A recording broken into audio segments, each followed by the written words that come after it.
नमस्कार दोस्तों। ब्लॉकचेन के नेक्स्ट वीडियो में आपका स्वागत है। तो बेसिकली हम इस वीडियो में बहुत ही अच्छा कॉन्सेप्ट लर्न करने वाले हैं ब्लॉकचेन का और उसके कैरेक्टरिस्टिक्स के बारे में। आप लोग ज़रूर ध्यान से सुनिए, इसको समझने की कोशिश करिए कि क्या होती है कैरेक्टरिस्टिक्स ब्लॉकचेन की और ऐसा क्या क्या कैरेक्टरिस्टिक्स है जो हमें बाकी चीज़ों में नहीं मिल रही हैं।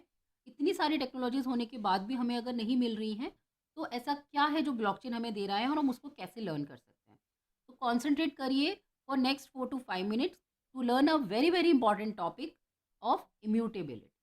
ठीक है, ये बहुत ही ब्रॉड लेवल पे करेक्टरिस्टिक्स हैं ब्लॉकचेन की। ब्लॉकचेन क्या बोल रहा है हमको, आपने बहुत जगह सुना होगा और मैंने अपने पहले वीडियो में भी बताया था डिस्ट्रीब्यूटेड नेटवर्क के बारे में, जिसको हम बोलते हैं P2P नेटवर्क, राइट, जो सबसे एक दूसरे से कनेक्टेड रहता है। अभी मैंने कुछ सेकंड्स पहले आपको बोला था वर्ड इम्यूटेबिलिटी।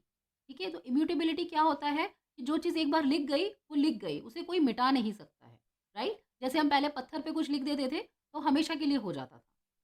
टाइम स्टैम्प, उसका क्या मतलब है, आपने कब चीज़ कैसे की, कब की, वो सब प्रॉपर्ली डिफाइंड है। माइनिंग एक प्रोसेस है जो सारे माइनर्स मिलके करते हैं, जिससे कि हम सारे ब्लॉक्स को ब्लॉकचेन से ऐड करते हैं, राइट। तो वो मैं आपको डिटेल में बताऊंगी कि माइनिंग कैसे काम करता है। कंसेंसस मैकेनिज्म क्या होती है कि आप एक दूसरे से कैसे कंसेप्चुअली कनेक्टेड हैं। इसके कई सारी एल्गोरिथम्स काम करती हैं, जैसे कि प्रूफ ऑफ वर्क है, प्रूफ ऑफ कॉन्सेप्ट है, प्रूफ ऑफ स्टेक है, और भी बहुत सारे हैं। जस्ट मैंने आपको 2-3 के नाम बताए हैं। उसके बाद आता है हैश क्रिप्टोग्राफी। क्रिप्टोग्राफी तो बहुत ही बड़ा कॉन्सेप्ट है ब्लॉकचेन के अंदर, जिसके अंदर हमारी SHO algorithm on the top आती है। मैं आप लोगों को एक एक चीज़ के बारे में डिटेल में बताऊंगी अपनी वीडियोस में, बट आज का टॉपिक हमने पिकअप किया है इम्यूटेबिलिटी, तो मैं आपको डिटेल में बताने वाली हूँ। अभी इम्यूटेबल लेजर क्यों काम करते हैं, जस्ट आप उसको कॉन्सेंट्रेट करिए और इमेजिन करिए कि चीज़ें कैसे मूव हो रही हैं और कैसे ब्लॉकचेन हेल्प कर रहा है। सपोज आपको एक घर खरीदना है, आपके पास कुछ पैसे हैं। आपने क्या सोचा, आपको घर खरीदना है। घर खरीदने के लिए आपने घर को फाइनल किया। घर फाइनल करने के बाद आपने गवर्नमेंट अथॉरिटी के साथ एक साइन किया डॉक्यूमेंट, सेल डीड जिसे बोले, कुछ भी आप बोल सकते हैं। किस कंट्री में कहाँ पे क्या बोला जाता है आप कुछ भी बोल सकते हैं, but we need to sign some document with the government. जब भी आपका डॉक्यूमेंट साइन हो जाता है बिटवीन गवर्नमेंट एंड यू, आपका वो घर अपना हो जाता है, राइट। ये सिंपल प्रोसेस है। ट्रेडिशनल लेजर में हम इसको क्या कहते हैं, आपने एक डॉक्यूमेंट बनाया और घर आपका हो गया, राइट। आप ऐसे अगर देखेंगे, बट जस्ट इमेजिन करिए कि आपके घर और सेल डीड के बीच में अगर कोई कुछ फॉर्ज करता है, कुछ आ जाता है, तो क्या होगा इसके बीच में। अगर आपकी सेल डीड को किसी ने हैक करके उसमें अपना नाम चेंज कर दिया, तो how are you going to prove कि ये घर आपका है। आपके पास कोई और अथॉरिटी नहीं है। यही रीज़न है, आप बहुत सारे फ्रॉड्स सुनते होंगे रियल एस्टेट में। क्या सुनते हैं कि एक ही लैंड को हमने बहुत सारे लोगों को सेल कर दिया, राइट। तो क्यों होता है, बिकॉज कोई पर्टिकुलर अथॉरिटी नहीं है उसको प्रूव करने के लिए। और जब किसी ने इसमें फॉर्ज कर लिया आपके सेल डीड में, तो ये घर आपका नहीं रहता है, आप इसको क्लेम नहीं कर सकते हो, बिकॉज आपके पास कोई प्रॉपर डॉक्यूमेंट नहीं है उसके लिए।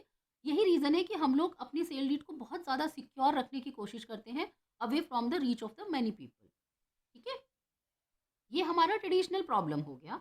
अभी हम ब्लॉकचेन के बारे में बात करते हैं। ब्लॉकचेन हमें कैसे सॉल्व कर रहा है हमारी प्रॉब्लम, उसके बारे में सुनते हैं।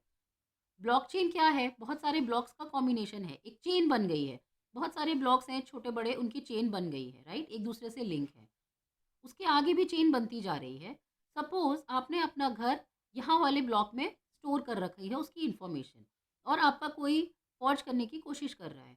तो उससे क्या होता है, जब कोई इसको फॉर्ज करने की कोशिश करता है और आपको पता है कि सारे ब्लॉक्स एक दूसरे से लिंक हैं, तो जो इसकी क्रिप्टोग्राफिक हैश की वैल्यू होगी और जो सेकंड ब्लॉक की होगी, एक दूसरे से लिंक है, राइट। तो जब वो लिंकिंग टूट जाएगी क्योंकि यहाँ का नंबर चेंज हो गया, तो सारे ब्लॉक्स की चेन ब्रेक हो जाएगी। ये वाला ब्लॉक जो है, पर्टिकुलर ब्लॉक, इस चेन से ब्रेक हो जाएगा। उसके लिए क्या करना होगा, तो जो भी इसको फ्रॉड करने की कोशिश कर रहा है, उसको सारे के सारे ब्लॉक्स में इंस्टेंटली वैल्यूज चेंज करनी पड़ेंगी। और ये एक डिस्ट्रीब्यूटेड नेटवर्क है, तो ये चेन पूरे के पूरे नाम सारे माइनर्स के पास होगी और वहाँ पे सबके पास इसको चेंज करना पड़ेगा, which is highly impossible to do in a fraction of second, है ना। तो यही रीज़न है कि ब्लॉकचेन में आप कुछ भी स्टोर करते हो तो वो प्रॉपर्ली सिक्योर इन्फॉर्मेशन स्टोर होती है और फॉर्जिंग के चांसेस घट जाते हैं, घट नहीं जाते, ऑलमोस्ट नेग्लिजिबल हो जाते हैं, राइट? तो इसलिए हम लोग बोलते हैं कि ब्लॉकचेन इम्यूटेबल लेजर की तरह काम करता है और यहाँ पे आपकी कोई भी इंफॉर्मेशन स्टोर प्रॉपर्ली हो सकती है। मैं समझती हूँ कि आपको इम्यूटेबल लेजर के बारे में भी समझ में आ गया होगा। मैं अपने नेक्स्ट वीडियो में हैश एल्गोरिथम के बारे में एक्सप्लेन करूँगी। प्लीज़ उसके लिए वॉच करना और अगर आपको समझ ना आए तो इस वीडियो को मल्टीपल टाइम्स देखिए because this is a very important concept to learn for immutable ledger. Thank you so much for listening. Continue learning and reading. Thank you.